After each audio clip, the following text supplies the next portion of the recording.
दोस्तों, हम हर हफ्ते बड़ी मेहनत से आपके लिए एक दिल दहला देने वाली एनिमेटेड हॉरर स्टोरी बनाते हैं। तो अगर आप हमारी यानी खूनी मंडे चैनल की कहानियां एंजॉय कर रहे हैं तो हमारे चैनल को सब्सक्राइब कीजिए और हमारी लेटेस्ट वीडियोस की नोटिफिकेशन के लिए बेल आइकन दबाना मत भूलना।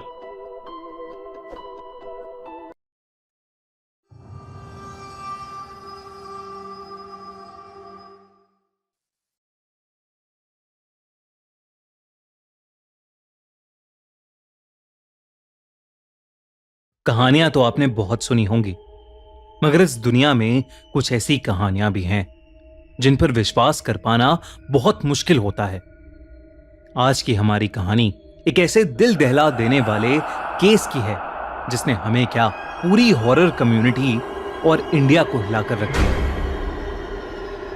गौरव तिवारी इंडिया के एक बेहद फेमस और रिस्पेक्टेड पैरानॉर्मल इन्वेस्टिगेटर थे, जिन्होंने अपनी पूरी जिंदगी मौत के पीछे के राज को जानने में लगा दी और अब उनकी खुद की मौत एक बहुत बड़ा राज बन के रह गई है। 7 जुलाई 2016 को 32 साल के गौरव रोज की तरह सुबह 8 बजे उठे और अपने डेली रूटीन में लग गए। उन्होंने पहले अपना नाश्ता किया और फिर रोज की तरह अपने ईमेल्स चेक किए।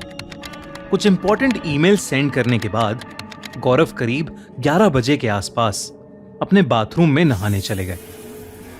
घर के सभी लोग अपने अपने कामों में लगे थे जब उन्हें बाथरूम में से एक बहुत जोर की आवाज आई, मानो कुछ गिरा हो। गौरव की पत्नी और उनके पेरेंट्स ने वो आवाज सुनते ही गौरव को पुकारा, मगर गौरव का कोई रिस्पॉन्स नहीं आया। कुछ ही देर में तीनों बाथरूम के पास पहुंच गए और बाथरूम को नॉक करने लगे, मगर तब भी गौरव ने किसी भी बात का कोई रिस्पॉन्स नहीं दिया। गौरव के घर वाले बुरी तरह परेशान हो गए और वो जोर जोर से दरवाजा पीटने लगे।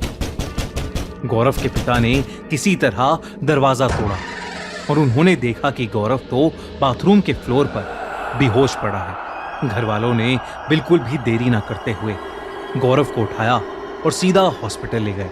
वहां जाते ही डॉक्टर ने गौरव को डेड डिक्लेयर कर दिया। हैरत की बात तो ये थी कि गौरव की डेथ यूं तो ऑन द स्पॉट हो गई थी, मगर उन्हें इंटरनली कोई नुकसान नहीं हुआ था। यानी ना ही गौरव को कोई हार्ट अटैक आया था और ना ही उनके साथ कुछ ऐसा हुआ था जिसकी वजह से उनकी मौके पे ही इमीडिएटली मौत हो जाए। लेकिन गौरव की गर्दन पर एक लंबा सा काला निशान पाया गया था, जो कैसे आया, किसने दिया, या आज तक कोई नहीं जान पाया है। मगर इतनी गहरी मिस्ट्री भरी मौत सच में किसी पैरानॉर्मल एक्टिविटी का रिजल्ट थी या सोचा समझा हुआ मर्डर? इस वीडियो में हम ये आगे डिस्कस करेंगे, लेकिन पहले जान लेते हैं कि आखिर गौरव तिवारी थे कौन। गौरव तिवारी इंडियन पैरानॉर्मल सोसाइटी के फाउंडर थे। वो 1986 में पटना में पैदा हुए थे। 21 साल की एज में वो अमेरिका अपनी हायर स्टडीज के लिए चले गए थे। वैसे तो वो एविएशन इंडस्ट्री यानी एरोप्लेन की पढ़ाई करने अमेरिका गए थे, मगर वहां जाकर उनकी दिलचस्पी पैरानॉर्मल एक्टिविटीज और भूत प्रेत से जुड़ी चीजों में बढ़ने लगी। अमेरिका में उन्होंने कई पैरानॉर्मल इन्वेस्टिगेटर ग्रुप्स का काम बहुत नजदीकी से देखा और धीरे धीरे उन्होंने खुद एक पैरानॉर्मल इन्वेस्टिगेटर बनने का फैसला कर लिया। मगर आप सोच रहे होंगे कि आखिर ऐसा क्या हुआ उनके साथ अमेरिका में कि वो अपनी फील्ड की पढ़ाई छोड़कर भूत प्रेत की तरफ मुड़ गए। इन सब चीजों की शुरुआत हुई थी गौरव के रेंटेड अपार्टमेंट से। वो फ्लोरिडा में जिस अपार्टमेंट में रहा करते थे, वहां रात में उन्हें कुछ अजीब सी एक्टिविटीज महसूस होती थी, जैसे चीजों का अपने आप हिलना, रैंडमली ठंडी हवा का झोंका आना और किसी छोटी बच्ची की आवाजें सुनाई देना।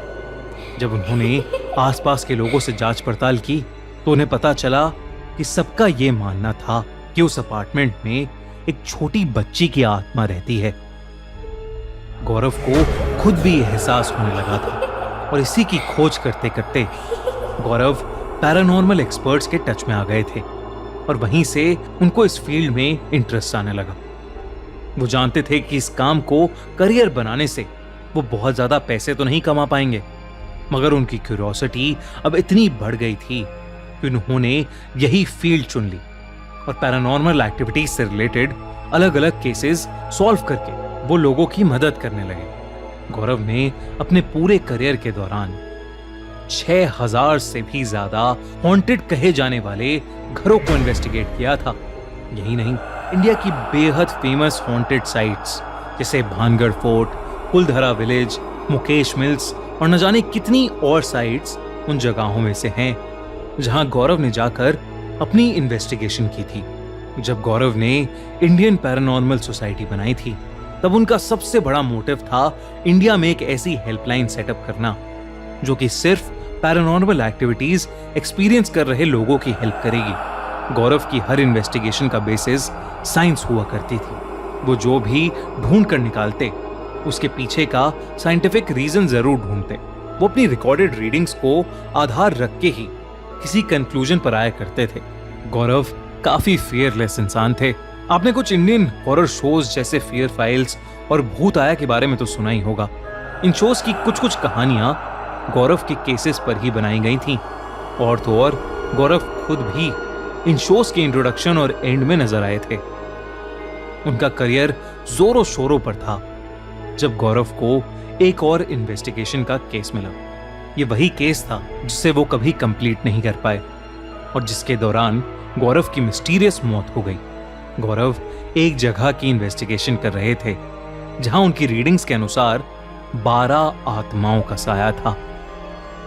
7 जुलाई के कुछ हफ्ते पहले से गौरव ने अपनी पत्नी को कहना शुरू कर दिया था कि एक नेगेटिव फोर्स थी जो उनका पीछा कर रही थी और उन्हें बार बार अपनी दुनिया में खींच रही थी। पुलिस ने जो रिपोर्ट दर्ज की उसमें उन्होंने इस केस को सुसाइड का नाम दिया, मगर सोशल मीडिया पर हर जगह गौरव की मौत को पैरानॉर्मल एक्टिविटीज का रिजल्ट बताया गया। गौरव की मौत के इतने साल बाद भी ऐसा कोई वैलिड रीजन नहीं निकल पाया है जिससे गौरव की डेथ जस्टिफाई हो सके। क्या उनका प्लान मर्डर हुआ था या उन्होंने सुसाइड कर लिया था या फिर ये काम सच में किसी शैतानी शक्ति का था? इस पहेली को आज तक कोई नहीं सुलझा पाया है। आपको क्या लगता है? कमेंट्स में हमें जरूर बताइए। ये वीडियो हम यानी खूनी मंडे की पूरी टीम इस वीडियो को गौरव तिवारी और इंडियन पैरानॉर्मल सोसाइटी को डेडिकेट करना चाहती है। दोस्तों, अगर आपको ऐसी ही क्राइम स्टोरीज में इंटरेस्ट है तो हमारा channel the crime show by खूनी मंडे अभी सब्सक्राइब करो, क्योंकि हम वहां पर लेकर आते हैं आपके लिए रियल लाइफ क्राइम स्टोरीज। तो अब जल्दी से जाओ और द क्राइम शो बाय खूनी मंडे पर देखो ट्रू क्राइम स्टोरीज। और अगर आपको ये वीडियो अच्छी लगी तो हमारा चैनल खूनी मंडे सब्सक्राइब करना बिल्कुल मत भूलना।